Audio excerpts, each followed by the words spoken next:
Hello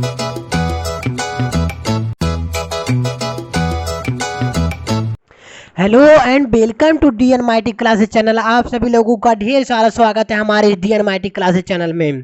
तो आइए आज की इस लेक्चर में यानी कि इस टॉपिक पर हम लोग बात करेंगे वेक्टर अलजेब्रा यानी कि सदिश बीजगणित। देखिए यहाँ पे आपको ये सदिश बीजगणित यानी कि वेक्टर अलजेब्रा क्या होता है, वेक्टर अलजेब्रा क्यों इसको पढ़ते हैं, क्यों इसके बारे में जानते हैं, आज इसके बारे में हम लोग पूरी अच्छी तरीके से जानेंगे, वो भी एकदम जान लीजिए जलवा के साथ वेक्टर अलजेब्रा के बारे में। तो देखिए यानी कि पिछले के लेक्चर में हम लोग डिफरेंशियल इक्वेशन यानी कि अवकल समीकरण के बारे में पार्ट 4 तक इस तरीके से हम लोग अच्छे तरीके से उसको कवर कर लिए थे। और ये क्लास 12th मैथ यानी कि NCERT बेस्ड ऑन NCERT, तो बेस्ड NCERT के तौर पे हम लोग जो कि हर एक स्टेट में लागू है NCERT पैटर्न, उसी को लेकर हम लोग एकदम अच्छे तरीके से इस पर कोर्स यानी कि रिवीजन करते हैं। तो आइए हम लोग बेसिक से यानी कि बेसिक से मैथमेटिक्स को यानी कि वेक्टर अलजेब्रा को हम लोग पढ़ेंगे। तो वेक्टर अलजेब्रा, सबसे पहले वेक्टर अलजेब्रा को पढ़ने के लिए इसके बारे में हम लोग अच्छी तरीके से जान लेंगे कि वेक्टर अलजेब्रा क्या होता है। देखिए ये जो वेक्टर अलजेब्रा यानी कि सदिश बीजगणित, इसका सबसे पहले हमको कॉन्सेप्ट समझना होगा और इस तरीके से समझ करके इसके बारे में हम लोग चर्चा करेंगे यानी कि वेक्टर। आइए यहाँ पर चर्चा करते हैं। देखिए इस तरीके से वेक्टर, ये अपना है वेक्टर यानी कि क्या बोले इसको, सदिश, ये इस तरह से। तो इसके बारे में जान लेते हैं सदिश कि देखिए सदिश ये अपन का जो वेक्टर है यानी कि यह वेक्टर है सदिश। तो जो फर्स्ट कंडीशन पे आता है अपना क्या आता है, वेक्टर अदिश राशि, ये सदिश राशि है ना। तो सबसे पहले हम लोग अदिश राशि के बारे में जानेंगे यानी कि अदिश राशि, या इस तरह से। देखिए आप सबसे पहले यानी कि जो हम लोग ये यानी कि वेक्टर अलजेब्रा सदिश बीजगणित का सबसे ज़्यादा महत्व है ये फिजिक्स में है। देखिए इस तरीके से जितने भी हैं फिजिक्स हैं, फिजिक्स में वेक्टर अलजेब्रा, कैलकुलस, ट्रिग्नोमेट्री और इस तरीके से 2-3 और सब मतलब टॉपिक हैं, इनका ज़्यादा यानी कि ज़्यादा उपयोग होता है फिजिक्स में। और यानी कि देखिए फिजिक्स को अगर किसी को समझना है, देखिए हमारे चैनल पर फिजिक्स की भी प्रोवाइड कराई जाती है। तो फिजिक्स को समझने के लिए यानी कि अच्छे तौर से इजी मेथड से समझने के लिए सबसे पहले आपको बेसिक यानी कि मैथमेटिक्स तो जानना पड़ेगा, क्योंकि बिना मैथमेटिक्स के फिजिक्स का ज्ञान अधूरा है। और अगर मैथमेटिक्स में आप मतलब कमज़ोर हैं तो फिजिक्स में आप बिल्कुल कमज़ोर होंगे। जैसे देखिए मतलब कि हाई स्कूल पासिंग करने के बाद ये होता है ना, हाई स्कूल पासिंग करने के बाद कुछ लोग बायोलॉजिस्ट हो जाते हैं, कुछ लोग जो है साइंस साइड यानी कि फिजिक्स फिजिक्स केमिस्ट्री मैथ लेते हैं। तो देखिए कुछ लोग यानी कि जो बायोलॉजी वाले होते हैं उनको तो बेहद प्रॉब्लम होती है, परेशानियां होती हैं।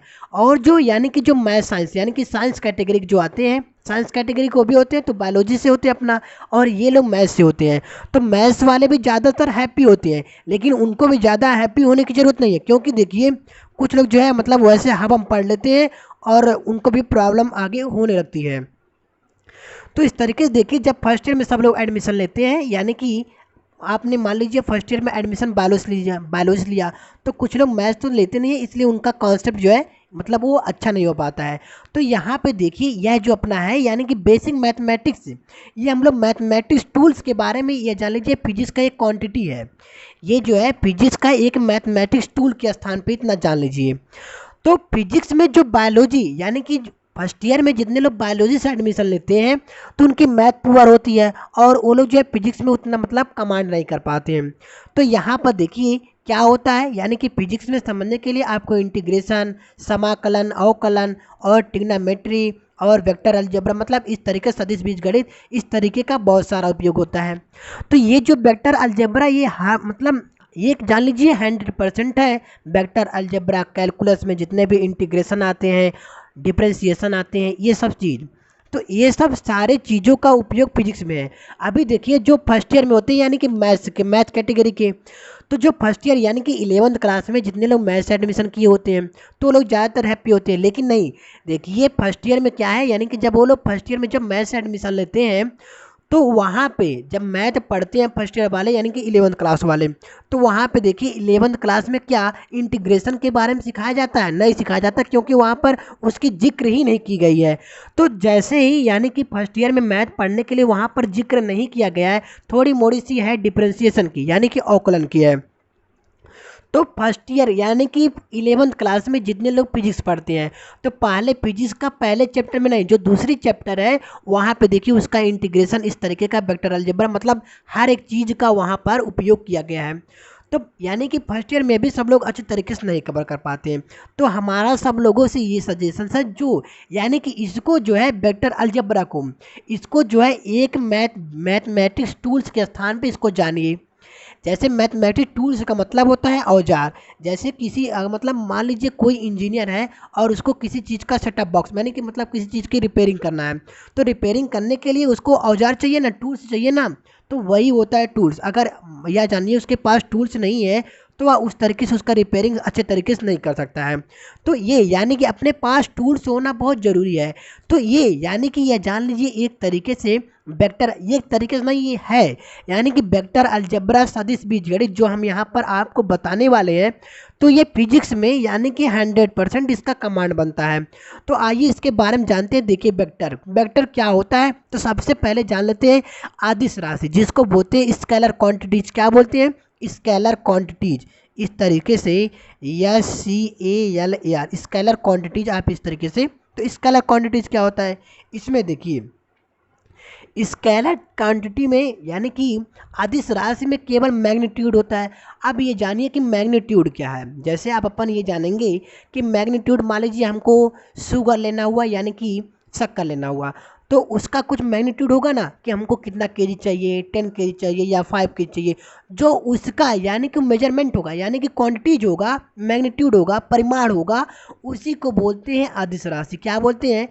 यानी कि इसमें क्या होना चाहिए अपना का, यानी कि परिमाण होना चाहिए, मैग्नीट्यूड होना चाहिए, इस तरीके से परिमाण होना चाहिए। यहाँ पर परिमाण यानी कि इसका मात्रा होना चाहिए। जैसे अपने को शक्कर लेना ना शुगर, तो वह 10 केजी का होना चाहिए। मतलब आप किसी मतलब 1 केजी ले सकते हैं, 5 केजी, तो उसकी जो निकलती है केजी में, वो उसकी मैग्नीट्यूड होती है यानी कि परिमाण होती है, और उसी को बोलते हैं स्केलर क्वांटिटी यानी कि अदिश राशि। तो ये हुआ ना परिमाण, जिसको बोलते हैं मैग्नीट्यूड। क्या बोलते हैं? Magnitude, NITUDE magnitude. यह इस तरीके से। अब जो सेकेंड कंडीशन अपना, ये होता है वेक्टर। क्या होता है? वेक्टर यानी कि सदिश। तो आइए इसके बारे में जानते हैं। जो दूसरी कंडीशन है अपनी, ये है सदिश राशि। क्या है यहाँ पर? सदिश राशि यानी कि वेक्टर क्वांटिटीज।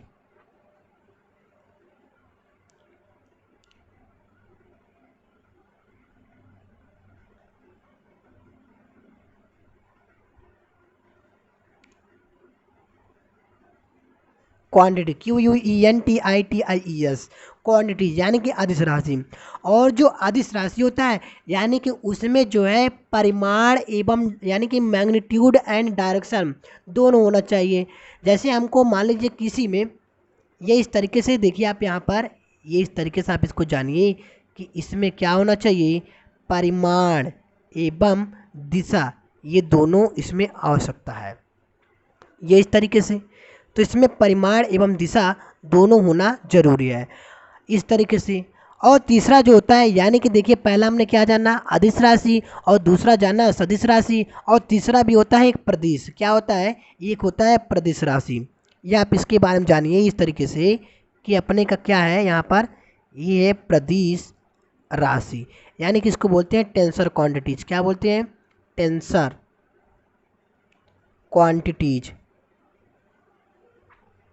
ये इस तरीके से। अब ये टेंसर क्वांटिटीज यानी कि प्रदिश राशि, मतलब ये दोनों में आते हैं, सदिश राशि भी आता है और अदिश राशि भी आता है। तो विच इज नॉट डिटरमाइंड, यानी कि इस तरीके से ना तो यह सदिश आएगा और ना तो अदिश आएगा। यानी कि आप इसको इसको एग्जाम्पल के तौर से आप इसको एरिया रख सकते हैं। और जो एरिया होता है इसको सदिश, एरिया जो होता है अपना क्षेत्रफल, ये सदिश राशि में आता है। जैसे आप इसके बारे में आगे जानेंगे, हम इसके बारे में आगे चर्चा करेंगे। जैसे अपन का अब ये जानिए कि सदिश है यानी कि जो एरिया है, क्षेत्रफल है, ये सदिश राशि है यानी कि वेक्टर क्वांटिटीज है। तो ये क्षेत्रफल जो है यानी कि प्रदिश राशि में आता है, यानी कि दोनों में आता है, इस तरीके से।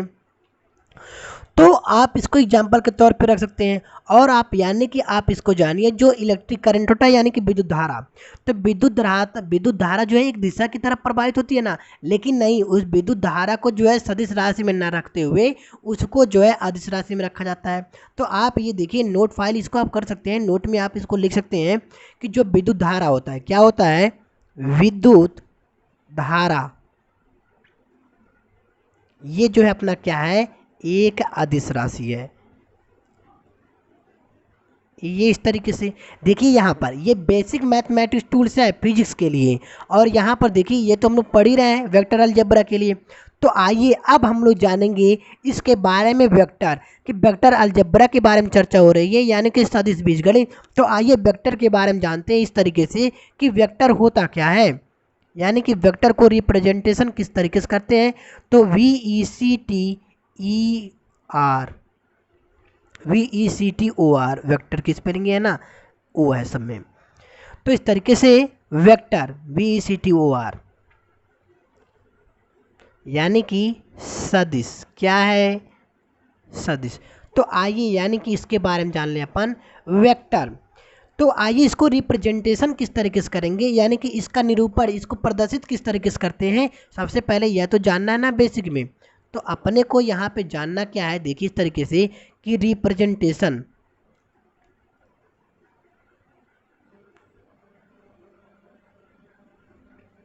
यानी कि इसका निरूपण, क्या, निरूपण इसको किस तरीके से करेंगे।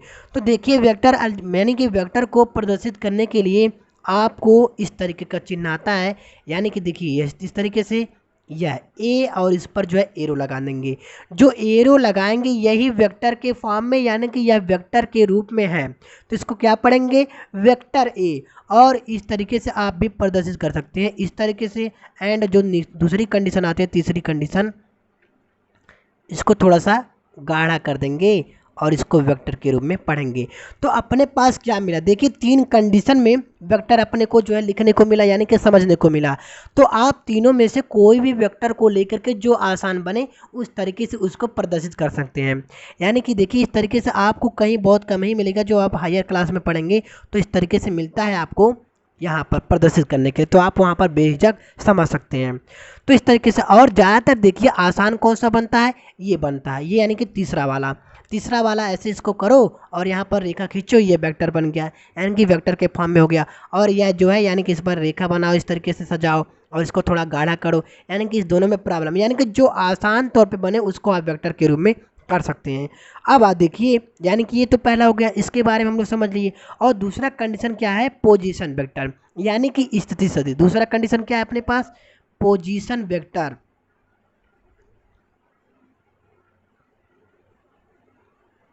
यानी कि क्या बोलते हैं इसको, स्थिति सदिश। क्या बोलेंगे, स्थिति सदिश। आइए इसके बारे में हम लोग जानते हैं, यानी कि पोजीशन वेक्टर क्या होता है।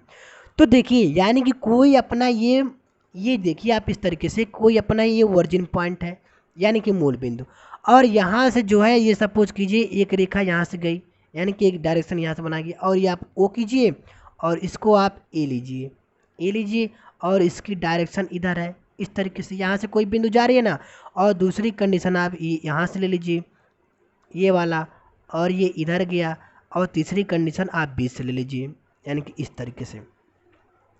तो ये वेक्टर ए, यानी कि इसको ये हुआ और ये बी हुआ और ये जो तीसरी है सी हुआ।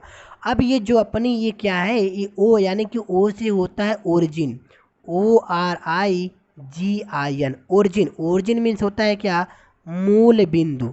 क्या होता है, मूल बिंदु, ये इस तरीके से। तो मूल बिंदु, अब देखिए इसकी डायरेक्शन कहाँ से कहाँ बनेगी, यानी कि ओ से लेकर कहाँ जा रही है, ए जा रही है, ओ से लेकर कहाँ जा रही है, ए जा रही है। तो आप ओ और ए, यानी कि वेक्टर ओ ए, और यह कहाँ जा रही है, ओ से लेकर बी तक, यानी कि ओ और वेक्टर बी, इस तरीके से। और ये किधर, इसका डायरेक्शन इधर है ना, तो ओ और सी वेक्टर, यानी कि वेक्टर ओ सी। या आप इसको इस कंडीशन में नहीं कर सकते हैं कि इस तरीके से ए बी, यानी कि ए ओ कर दें, ये इस तरीके से ए ओ कर दें, तो ये रॉन्ग है, ये इस तरीके से नहीं करेंगे। तो देखिए पोजीशन वेक्टर क्या होता है, पोजीशन वेक्टर यानी कि स्थिति सदिश क्या होता है। तो यानी कि ऐसे सदिशों, आप देखिए यहाँ से ये सदिश है ना अपना, यहाँ से ये जा रहा है सदिश के रूप में, ऐसे सदिशों जो मूल बिंदु से, ये मूल बिंदु है ना ओरिजिन, ऐसे सदिशों जो मूल बिंदु से निकले उनको हम क्या कहते हैं, पोजीशन वेक्टर। यानी कि स्थिति सदिश ये अपना निकल रहा है ना, ये मूल बिंदु से इधर निकल रहा है और ये इधर निकल रहा है और ये इधर निकल रहा है। यानी कि आप इस तरीके से देखिए नोट बना सकते हैं इसको, ऐसे सदिशों जो मूल बिंदु से निकले उनको हम पोजीशन वेक्टर यानी कि स्थिति सदिश कहते हैं। तो आप इस तरीके से नोट फाइल अपना बना सकते हैं। आप जो मैं बोल रहा हूँ उसको आप नोट के हिसाब से इसको आप मानो नोट में लिख सकते हैं। तो एक बार फिर से सुनिए, पोजीशन वेक्टर क्या होता है, यानी कि स्थिति सदिश ऐसे सदिशों जो मूल बिंदु से निकले या मूल बिंदु से होकर चले उनको हम स्थिति सदिश यानी कि पोजीशन वेक्टर कहते हैं। तो आई होप कि आप लोगों को एकदम अच्छे तरीके से समझ में आया होगा। आइए, जो अपना थर्ड कंडीशन है, ये हमने तो 2 कंडीशन तक पढ़ लिया ना, जो दूसरा कंडीशन है पोजीशन वेक्टर, और तीसरे कंडीशन पर पढ़ेंगे अपन, क्या पढ़ेंगे, डिस्प्लेसमेंट वेक्टर यानी कि विस्थापन वेक्टर, विस्थापन सदिश। तो ये जो तीसरा होगा अपना विस्थापन, क्या होगा, विस्थापन सदिश यानी कि डिस्प्लेसमेंट वेक्टर, ये इस तरीके से, यानी कि विस्थापन सदिश। तो विस्थापन सदिश के बारे में हम लोग जानेंगे। देखिए इस तरीके से कि जैसे अपने पास ये कोई वर्जिन पॉइंट है, क्या है अपने पास इस तरीके से वर्जिन पॉइंट, ये आप देखिए यहाँ पर ये कोई वर्जिन पॉइंट है यानी कि ओ, और यहाँ से ये देखिए इधर रेखा गया इस तरीके से, इसका डायरेक्शन ये हुआ। आप इसको इस वाले को यानी कि सपोज करें कि ये अपना क्या है, ए है, और ये इधर एक डायरेक्शन गया, ये अपने हम सपोज करें कि यह बी है, इस तरीके से कर सकते हैं। और देखिए यानी कि इसका भी डायरेक्शन इधर है इस तरीके से। तो ये जो मूल बिंदु है यानी कि ओरिजिन पॉइंट है, तो ओ ए और ये ओ बी लिखा जा सकता है इस तरीके से, यही तो होगा ना। और आप देखिए हम लोग बात कर रहे हैं विस्थापन धारा, विस्थापन सदिश, देखिए हम धारा पहुंच जा रहे हैं। तो विस्थापन सदिश यानी कि डिस्प्लेसमेंट वेक्टर, और आप देखिए अगर ये इसका डायरेक्शन यहाँ से कर दे इस तरीके से, और ये तो इधर हुआ ना और ये इधर हुआ, और यह भी अगर इधर कर दें ये इस तरीके से, तो अपना जो पोजीशन सॉरी जो विस्थापन वेक्टर होगा यानी कि डिस्प्लेसमेंट वेक्टर, तो ये देखिए आप ये वाला और ये वाला एक सदिश में ना एक दिशा में जा रहे हैं, यानी कि यह आप इस तरीके से ओ वेक्टर ओ ए, या कि नहीं ए वेक्टर है, ये तो डायरेक्ट अलग गलत मतलब अलग डायरेक्शन हो जाएगा, यानी कि रॉन्ग डायरेक्शन हो जाएगा। तो ओ ए और यह भी देखिए इसी डायरेक्शन में आ रहा है, तो जो एक ही डायरेक्शन में आएगा इस तरीके से उसको हम प्लस ऐड करेंगे, क्योंकि देखिए यह भी जा रहा है ना और यह भी जा रहा है, तो प्लस ओ ए और प्लस का ए बी यानी कि वेक्टर ए बी इस तरीके से। और जो यानी कि देखिए यह वाला इधर है ना, तो यह वाला यहाँ से इस डायरेक्शन में आ रहा है, तो ये विस्थापन यानी कि इस यह दोनों तो है एक डायरेक्शन में जा रहा है और यह जो दूसरे डायरेक्शन में जा रहा है, तो यहाँ से देखिए यह बराबर आप कर सकते हैं वेक्टर ओ बी, क्योंकि इधर डायरेक्शन में आ रहा है, तो इस तरीके से वेक्टर ओ बी इस तरीके से प्रेजेंट कर सकते हैं, यानी कि रिप्रेजेंटेशन कर सकते हैं। और देखिए अगर इसको इधर लाया जाए तो वेक्टर ओ ए प्लस का वेक्टर ए बी एंड यह इधर आएगा तो माइनस का वेक्टर ओ बी हो जाएगा इस तरीके से, यही। और इसी को ही हम लोग क्या बोलते हैं, डिस्प्लेसमेंट वेक्टर। और यहाँ से अगर आप ए बी का मान निकालना चाहें तो vector A B equal to, और यह चीज़ तो यहाँ पर है, यानी कि O B vector O B minus का वेक्टर ओ ए इस तरीके से। और इसी को ही हम लोग क्या बोलते हैं, डिस्प्लेसमेंट वेक्टर। इस आई बात समझ में। तो इस तरीके से हम लोग इसको यानी कि बेहिचक एकदम आसान तौर से हमने समझा। आइए जो अपना फोर्थ कंडीशन है उसके बारे में जानेंगे, यानी कि सदिश का मापांक क्या होता है। सदिश का मापांक ये देखिए, जो हम लोग सीख रहे हैं ये सब बेसिक यानी कि मैथमेटिक्स टूल्स हैं। और हम लोग जब बेसिक जाने रहेंगे तो कोई भी एक्सरसाइज का क्वेश्चन आएगा यानी कि कोई भी वेक्टर का क्वेश्चन आएगा उसको हम आसानी तौर से उसको कर सकते हैं। तो देखिए जो फोर्थ कंडीशन है अपना क्या है यहाँ पर, इस तरीके से ये है यानी कि सदिश का मापांक। इसके बारे में हम लोग जानेंगे, सदिश का मापांक। तो अपना फोर्थ है सदिश का मापांक, यानी कि मॉडुलस ऑफ वेक्टर।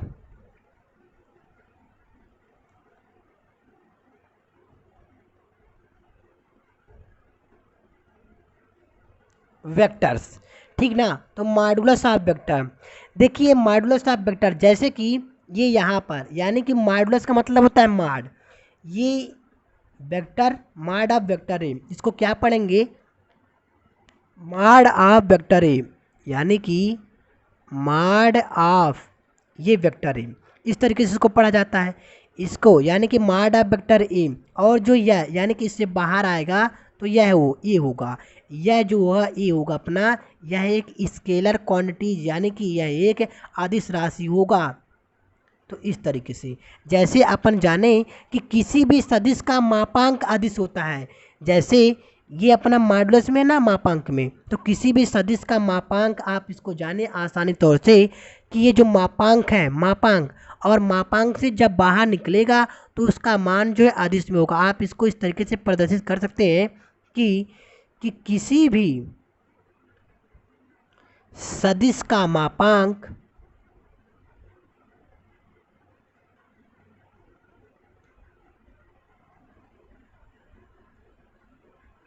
अदिश होता है।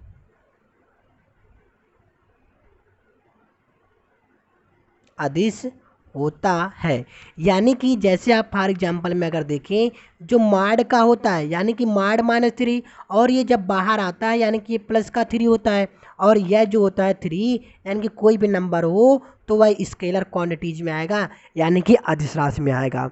तो इस तरीके से अपना जो है मॉडुलस यानी कि मॉडुलस ऑफ वेक्टर के बारे में हमने जाना। अब आइए यानी कि जो पांचवा है, पांचवे के बारे में जानेंगे, यूनिट ऑफ वेक्टर यानी कि एकक सदिश, और जिसको बोलते हैं एकक सदिश यानी कि मात्रक सदिश भी इसको बोलते हैं।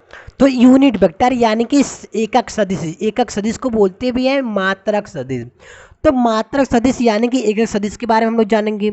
यह होता है यानी कि जिसका सदिश परिमाण क्या हो, इकाई हो यानी कि एक हो, उसी को हम बोलते हैं एकक सदिश यानी कि यूनिट वेक्टर।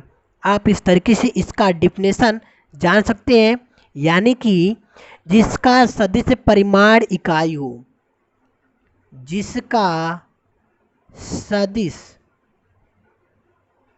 परिमाण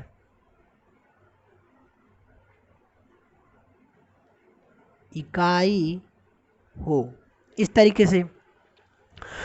तो इसको जो हम लोग प्रदर्शित करते हैं देखिए इस तरीके से, यह होता है वेक्टर यूनिट वेक्टर ए, इसको इस तरीके से प्रदर्शित कर सकते हैं, यानी कि यूनिट वेक्टर ए से इकाई हो, इसको जो है यूनिट वेक्टर ए से क्या कर सकते हैं, प्रदर्शित, इस तरीके से इसको प्रदर्शित किया जाता है। तो ये हुआ। और देखिए यूनिट वेक्टर ए बराबर क्या होता है, या आप इसको फार्मूले के तौर में याद रखेंगे, ये फार्मूला होता ही है, यानी कि देखिए unit vector A upon modulus vector A, यानी कि unit vector A equal to vector A upon mod of vector A. यह जो है बहुत इंपॉर्टेंट है, यानी कि इसको आप याद रखेंगे, यह आपका हर एक जो है फार्मूले में याद होगा, यानी कि पूछ सकता है कि यूनिट वेक्टर इसका ज्ञात कीजिए, तो आपका आएगा आगे एक्सरसाइज, उसमें हम लोग देखेंगे। तो यूनिट वेक्टर ए रहा, यानी कि जिसका परिमाण सदिश क्या हो, इकाई हो यानी कि एक हो, उसको हम लोग क्या कहते हैं, यूनिट वेक्टर। तो ये हुआ अपना। अब आइए इसके बारे में हम लोग जानते हैं, यानी कि तो हम लोग जानेंगे पैरेलल वेक्टर यानी कि क्या होता है, पैरेलल यानी कि समांतर सदिश। छठवें नंबर पर क्या है अपना, 6 नंबर पर समांतर सदिश,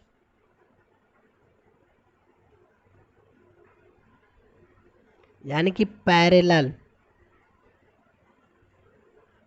वेक्टर समांतर सदिश, तो इसके बारे में हम लोग जानेंगे एकदम अच्छे तरीके से। देखिए पैरेलल वेक्टर, जैसे अपने पास ये कोई एक है, ये अपने पास कोई एक वेक्टर है यानी कि वेक्टर ए, आप इसको दे लीजिए, इधर डायरेक्शन में है वेक्टर ए, और ये दूसरी जो है इस लाइन वाला यानी कि इसको वेक्टर बी दे दीजिए, तो ए है। यानी कि समांतर सदिश, ये दो सदिश है ना अपने पास, vector a and vector b, सदिश ए एंड सदिश बी। तो देखिए यानी कि जो वेक्टर ए है इसकी भी डायरेक्शन ए के मतलब इधर ही है, इधर ही है, और वेक्टर बी की भी डायरेक्शन इधर ही है, तो राइट हैंड साइड में दोनों की डायरेक्शन है। तो देखिए इसकी डायरेक्शन तो सेम है, लेकिन क्या है इसकी जो है मैग्नीट्यूड यानी कि परिमाण सेम है। देखिए यह छोटा है और यह बड़ा है, तो इसकी जो है ये परिमाण दूसरा होगा और इसका परिमाण दूसरा होगा। तो देखिए आप इसको इस तरीके से करेंगे कि यदि दो सदिश परिमाण में भिन्न भिन्न हो, तो परिमाण इसका भिन्न भिन्न है ना, यदि दो सदिश इसका परिमाण में भिन्न भिन्न हो परंतु डायरेक्शन यानी कि दिशा समान हो, ऐसे सदिशों को हम लोग पैरेलल वेक्टर यानी कि समांतर सदिश बोलते हैं। तो आप इस तरीके से नोट फाइल में इसको नोट कर सकते हैं।